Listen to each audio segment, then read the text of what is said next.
Next நேயர்களுக்கு என்னோட அன்பான வணக்கங்கள். இன்னைக்கு நம்ம சனிப்பெயர்ச்சி குறித்து தான் பார்க்க போறோம். அதை நம்ம கூட ஷேர் பண்ணிக்கிறதுக்காக ஜோதிடர் சிரோன்மணி டாக்டர் தீபா அருளாளன் அவர்கள் இணைந்திருக்காங்க. வாங்க நிகழ்ச்சிக்குள்ள போலாம். வணக்கம் மேம். வணக்கம். எப்படி மேம் இருக்கீங்க? நல்லா இருக்குமா, நீங்க எப்படி இருக்கீங்க? சூப்பரா இருக்கேன் மேம்.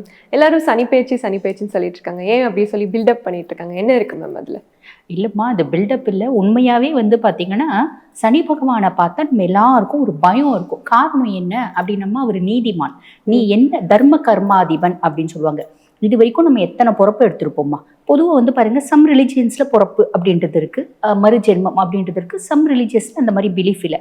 பட் அஸ்ட்ராலஜி அப்படின்னாலே முழுக்க முழுக்க ஹிந்துயிசம் வருது இல்லைங்களா? அப்ப இது வரைக்கும் எத்தனை பொறுப்பு எடுத்திருக்கோம், அத்துணை பொறுப்புலையும் என்னென்ன நல்லதும் செஞ்சிருப்போம், கெட்டதும் செஞ்சிருப்போம். அதனாலதான் நீங்களும் மனுஷனா பிறந்திருக்கீங்க, நானும் மனுஷியா பிறந்திருக்கேன். ஆக இந்த நல்லதும் கெட்டதும் கலந்து செஞ்சிருக்கோம் பார்த்தீங்களா?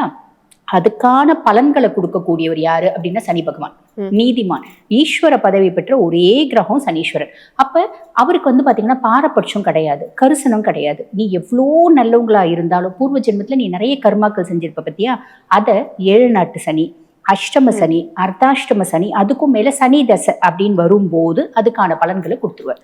அப்ப யாருக்கு பயந்தாலும் பயப்படல அப்படின்னாலும் சனீஸ்வரனுக்கு எல்லாரும் பயப்படுவாங்க. அது பில்டப் இல்லை, அவர் அந்த பலன்களை கொடுப்பாரு. அதே மாதிரிமா அவர் நல்லா இருக்காரு அப்படின்னா, சனி ஒரு சுய ஜாதகத்துல நல்லா இருக்கு அப்படின்னா ஸ்திர சொத்துக்கள் அப்படிம்பாங்க. சிலர் பாத்தீங்கன்னா பரம்பரையா பெரிய கோட்டீஸ்வரங்களா இருப்பாங்க பாத்தீங்களா, அவங்களுக்குலாம் பாத்தீங்கன்னா சனி எக்ஸ்ட்ராடினரியா இருக்கும். அவர் நல்லதும் ரொம்ப இன்டென்சிஃபைடா கொடுப்பாரு, நம்ம செஞ்ச கெட்டதுக்கான பலனும் ரொம்ப இன்டென்சிஃபைடா கொடுப்பாரு. அதனால அவரை பத்தின பயம் வேற ஒண்ணும் இல்லை. ஓகே, இப்போ மிதுன ராசி நேயர்கள் பத்தி பேச போறோம் மேம். அவங்க பொதுவாகவே தூக்கம் இல்லாம நிறைய கஷ்டப்பட்டிருப்பாங்க. இந்த சனி பயிற்சியில அவங்களுக்கு தூக்கம் நிம்மதி கிடைக்குமா? கண்டிப்பாமா. மிதுனம் பாருங்க, இப்ப சனி பகவான் மீனத்துல பயிற்சி ஆகியிருக்கிறது. இவங்களுக்கு பாத்தீங்கன்னா 10ஆம் பாவம் மீனம், தொழில் ஸ்தானத்துல விதி கிரகம், தொழில் கிரகம் அப்படின்னு சொல்லலாம். இந்த சனி என்ன சொல்லுவாங்க அப்படின்னா கர்ம சனி அப்படின்னு சொல்லுவாங்க. கர்ம சனி அப்படின்னும் போது நான் ரிஷபம் பத்தி பேசும்போதே சொல்லியிருப்பேன், 10ல ஒரு பாவி இருந்தால் அரசனை போல யோகம் உண்டு, உபஜய ஸ்தானத்திலயும் பாவி இருந்தா அப்படின்ற மாதிரி பேசியிருப்போம். இங்க 10லே பாவி உட்கார்ந்துட்டு இருக்கான். 10ல ஒரு பாவி அரசனை போல யோகம் உண்டு அப்படின்னு ஜோதிடத்துல ஒரு கருத்து இருக்கு. அப்ப 10ல பாவி உட்கார்ந்துருக்கானே, நான் எனக்கு உடனே பாத்தீங்கன்னா சிம்மாசனம் கிடைச்சிடுமா, கிரீடம் கிடைச்சிடுமா அப்படின்னு மிதுன ராசி அன்பர்கள் எக்ஸ்பெக்ட் பண்ணாங்க அப்படின்னா அப்படி கிடைக்க வாய்ப்பு கிடையாது. அப்ப அந்த ஜோதிட அந்த ப்ரோப் தப்பா அப்படின்னு கேட்டா அதுவும் தப்பு கிடையாது. இங்க என்ன அப்படின்னா 10ல இருக்க பாவியாரு சனி இருக்கான்.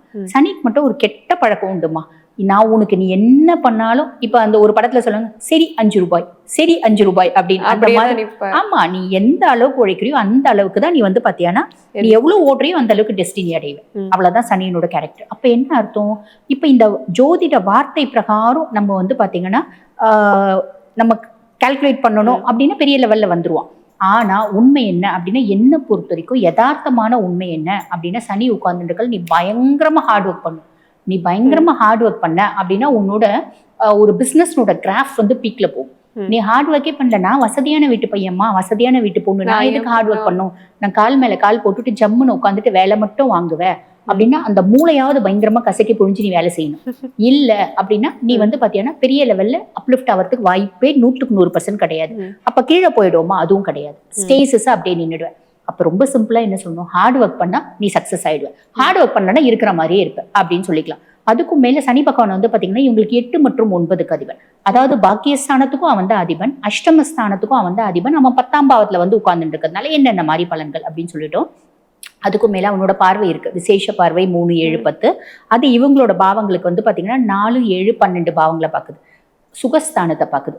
என்னோட கம்ஃபர்ட் கண்டிப்பா அதிகமாகும், பெரிய லெவல்ல அதிகமாகும் ஹார்ட் ஒர்க் பண்ணா. அம்மானோட சப்போர்ட் பரிபூர்ணமா கிடைக்கும். அம்மா கிட்ட கொஞ்சம் விட்டு கொடுத்து போனேன் அப்படின்னா அதே மாதிரி பாத்தீங்கன்னா நீ விட்டு கொடுக்கலையோ உங்க அம்மா உன்னை நல்லா பாத்துக்குவாங்க அப்படின்ற ஒரு விஷயம். 7ஆம் பாவத்தை பாக்குது, மனைவி ரொம்ப சப்போர்ட்டிவா இருப்பாங்க. இவங்க மிதுன ராசி பெண்களா இருக்காங்க அப்படின்னா கணவர் ரொம்ப சப்போர்ட்டிவா இருப்பாங்க. இதெல்லாம் கேட்கறதுக்கு நல்லாதான் இருக்கு, நடைமுறையில ஒத்து வருதான்னு தெரியல, நடைமுறையில நடக்க மாட்டேங்குது அப்படின்னு சிலர் சொல்றது உண்டு. பொதுவாக பாத்தீங்கன்னா பிளானட்ஸ் கொஞ்சம் சாதகமா இருக்காங்க அப்படின்னா பிரச்சனை இல்லாம இருக்கும், அதுவே ஒரு பெரிய பிளஸ் இல்லையா? அதே மாதிரி பார்ட்னர்ஷிப் கன்சர்ன் வச்சு நடத்துறாங்க அப்படின்னா பார்ட்னருக்கும் இவங்களுக்கும் ஒரு புரிதல் அப்படின்றது இருக்கும். 12ஆம் பாவம் வரையஸ்தானத்தை பாக்குறாங்க சனி பகவான். மிதுன ராசி அன்பர்கள் ஒரு ஸ்திர சொத்து அப்படின்னு ஏதாவது வாங்குவாங்க, ஒரு பிளாட் வாங்குறது, போறது, ஒரு கார் வாங்குறது, ஒரு வீடு வாங்குறது, ஒரு தோப்பு துறவு வாங்குறது, அப்படி ஏதோ ஒரு ஸ்திர சொத்து அப்படின்றது ஒண்ணு நடக்குமா. இல்ல பிள்ளைங்களுக்கு நகை நட்டு வாங்குறது, some asset they use to buy அப்படின்னு சொல்லலாமா. Okay ma'am. இப்போ மிதுன ராசி நேயர்களுக்கு சில பேர்ல கணவன் மனைவிக்குள்ள எல்லாம் பிரச்சனை இருந்துட்டு இருக்கும் இந்த டைம்ல.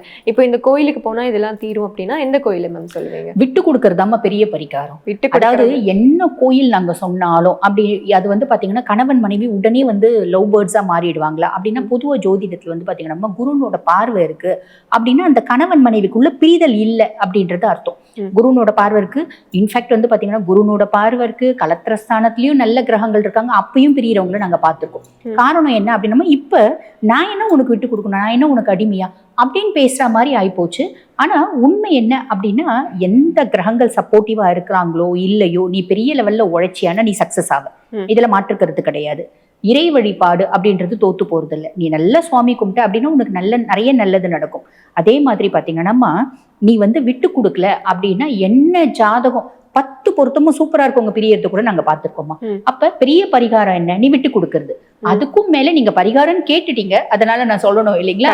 அப்ப என்ன பரிகாரம் பண்ணலாம் அப்படின்னா, சுந்தர காண்டம் பாராயணம், அது சூப்பரான பரிகாரமா. கணவன் மனைவி ஒற்றுமை அப்படின்றது அதிகரிக்க. அதே மாதிரி திருப்பரங்குன்றத்துக்கு போய் நம்ம முருகனை வழிபாடு பண்ணிட்டு வந்தோம் அப்படின்னா, முருகனுக்கும் தேவானைக்கும் திருமணம் நடந்த இடம் திருப்பரங்குன்றம். அப்ப அந்த இடத்துல போய் நம்ம முருகனையும் தாயாரையும் வழிபாடு பண்ணிட்டு வந்தோம் அப்படின்னா, முருகன் கல்யாண கோலத்துல காட்சி கொடுப்பார். கணவன் மனைவி தான் போகணுமா இல்ல யாருனாலும் போலாம். அந்த இடத்துல போய் நம்ம வழிபாடு பண்ணிட்டு வர்றது அது கணவன் மனைவி ஒற்றுமைக்கு மட்டும் இல்லாம குடும்ப ஒற்றுமை, இதுக்கே வந்து சிறந்த ஸ்தலம் அது அப்படின்னு சொல்லலாமா. Okay ma'am. கவனம் தேவைன்னா எதை மேம் சொல்லுவீங்க? கவனம் தேவை அப்படின்னா ஹார்ட் ஒர்க் பண்ணணும், வேலை செய்யறது சோம்பேறியா இருக்கிறது கூடாது, இதுல கவனமா இருக்கும் அப்படின்னு சொல்லிக்கலாம். ரொம்ப அழகா சொன்னீங்க ma'am. What you so what you ரீப்ங்கிறத ஒரு ஃபுல் பேராகிராஃபா எக்ஸ்பிளைன் பண்ணிட்டீங்க. நன்றி மேம். நன்றி.